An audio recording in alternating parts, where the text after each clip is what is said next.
The seminar took place in the beautiful Linkani mountain resort at Bajomi Canyon, Georgia. The Georgian and Azeri participants were the first to meet, and although serious at first, they soon started to warm to each other, and it wasn't long before they were joined together in singing on the bus.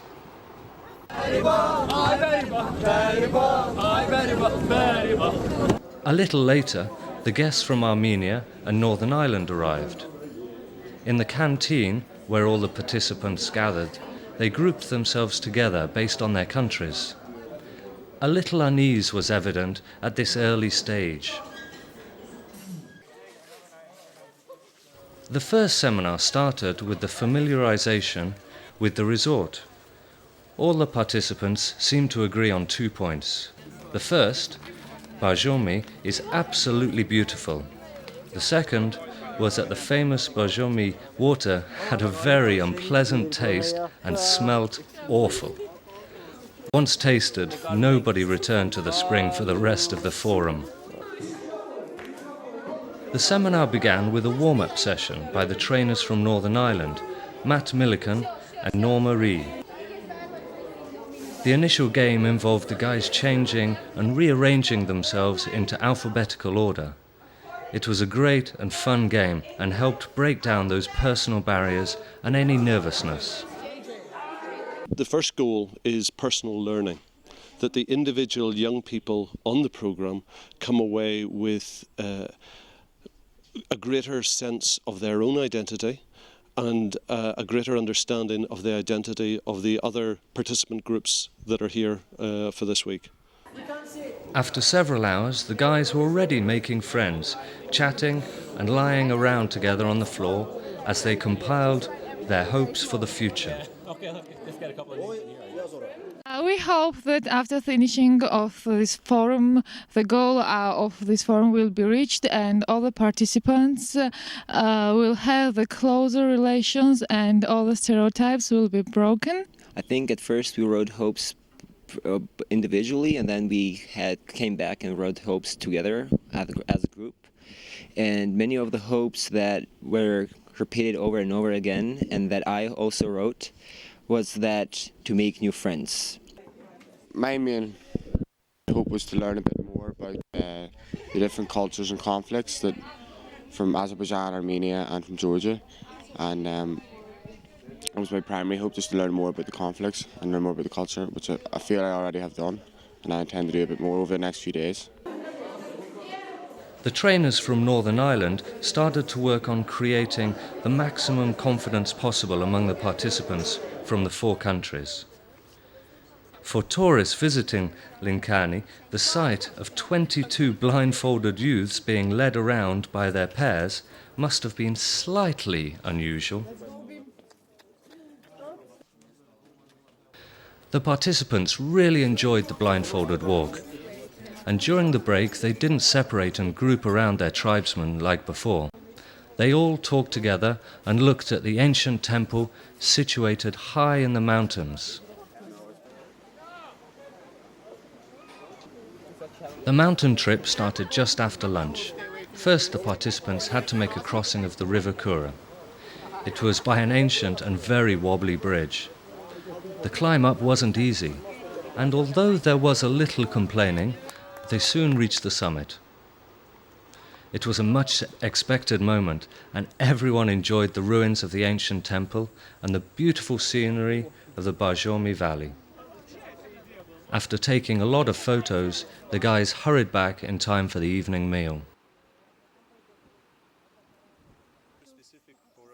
During the second day of the seminar, participants familiarized themselves with the national culture of the 4 countries. Natik from Baku presented a small Azeri carpet. He spoke about the carpet weaving craft in Azerbaijan, and he showed a model of Maiden's Tower, which is the emblem of Baku. A Georgian girl, Tamar, spoke about ancient Georgian grammar book, which was written more than 1,000 years ago. Anna, from Armenia, spoke about the natural resources and the beauty of some 10 regions in her country. Finally, Tom, from Northern Ireland, gave a talk about his life and his love of music. The conversations that we've started in those workshops we hope will continue into free time. The study day was deliberately planned to allow further exploration of difficult issues, but in a very relaxed environment and only where participants would feel comfortable. In the evening, there was a talent contest that took place in the cinema club. The participants, although not professional actors, made brilliant displays of their talents. Bernadette from Northern Ireland performed her national dance. Sean and Tom played guitar. George and Michael performed her national dance that had everyone applauding for minutes on end. Nazareth from Armenia performed a song of Bryan Adams, and Anna did her national dance. The sensation of the night was possibly Lizginka, performed by the Azeri group. The Georgian dance master Michael couldn't resist joining in, and this triggered many more pairs into dancing.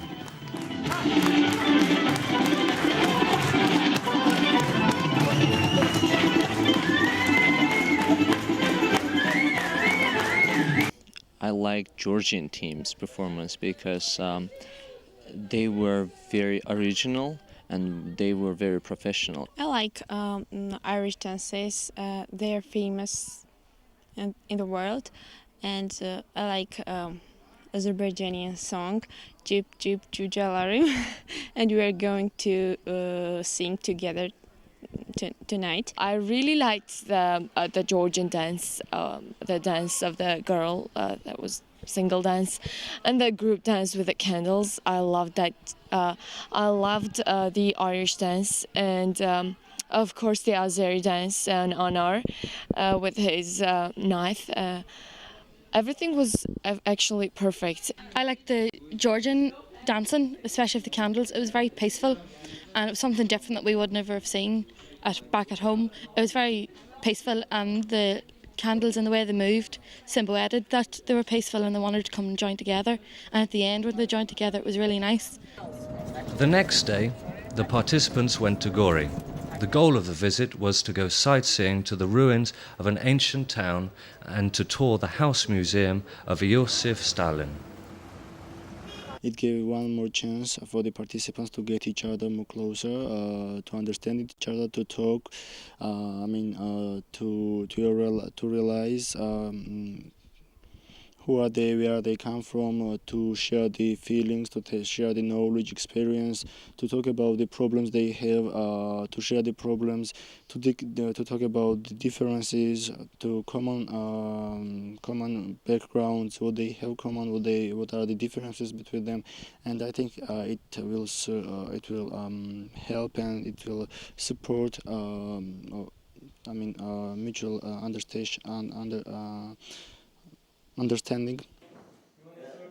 The fourth day started with a discussion on Arabian and the Israeli conflict.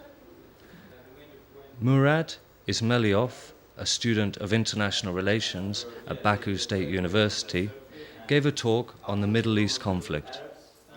During the morning, the participants signed up to the different sport teams: volleyball, football, and tennis.